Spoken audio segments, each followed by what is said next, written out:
What is a dirty little secret about an industry that you have worked in that people outside the industry really should know? Wash the top of your cans. Mice poop on those things all the time while they are in warehouse or transit. Not all that much of a secret, but I used to work in a peanut butter factory. We produced about 25-30-ish different store brands ranging from very cheap to stupidly expensive. We had a grand total of 3 recipes: chunky, not chunky, and no additives. Peanut butter should taste like peanut butter. Same with the sugar industry. We bagged brand name sugar and Walmart brand sugar. Same sugar, different prices. Edit, I think we had 12 different bags that we filled on order. I work with a guy who spent 30 plus years in the sugar industry, but now works in the software industry. He has shared so much inside scoop on the sugar industry that I could type for hours, and he could type for days. Virtually all packaged sugar comes from a limited number of sugar manufacturers. It's all the same stuff. Also learned why sugar processing facilities look like bombed out tenements.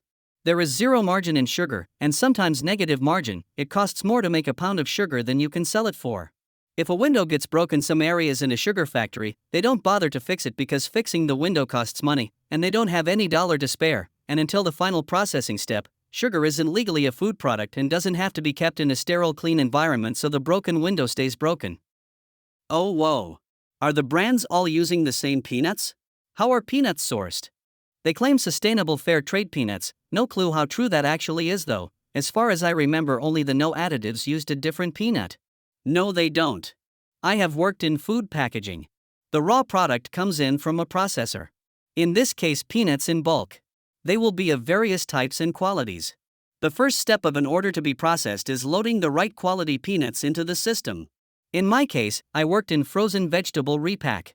We had dozens of freeze rooms to store large 5x5x5 totes of frozen veggies. The freezer rooms maintain a temp of 3 to 6 degrees inside. A couple rooms have big stainless steel dumps.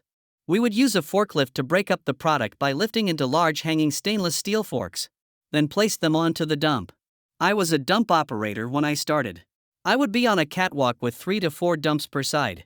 We operated as a team of 3 to 4. Our job was to pull to correct totes with the selected veggies based on where it was sourced, its quality, and what was going into the package. This was for veggie blends. One guy on the forklift, one tracking the totes per order and prepping them for loading. And then me, dumping the product into bins that work feed the product or varying rates to ensure proper percentages. I would make sure that all product was broken up by using a 50-pound stainless steel pitchfork.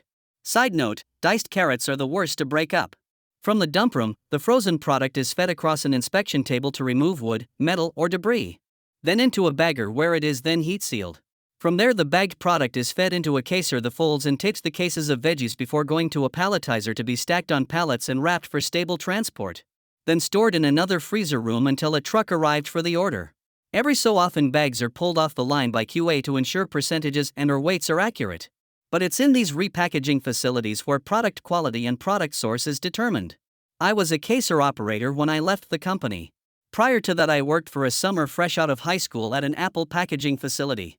Fun fact, the smell of apples is not actually the apples, but is really an edible wax coating that all the apples are washed in to prolong freshness. That wax can accumulate dust and dirt though. So always wash your apples before eating. Next time you get an apple, if you have a dark color shirt on, buff the apple on your shirt. You'll see the waxy residue come off onto your shirt. That was very fascinating to read. Thanks for sharing your experience and knowledge. I'm glad to know so much inspection goes into food production. We touch your food with our hands. Weird.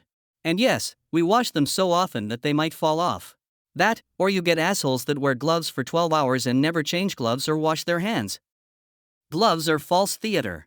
If you're not okay with people touching your food with bare hands, just don't go out to eat. Ever. Either we are touching it with our bare hands or we are being negligent, according to the health department, about glove use. There is no in between.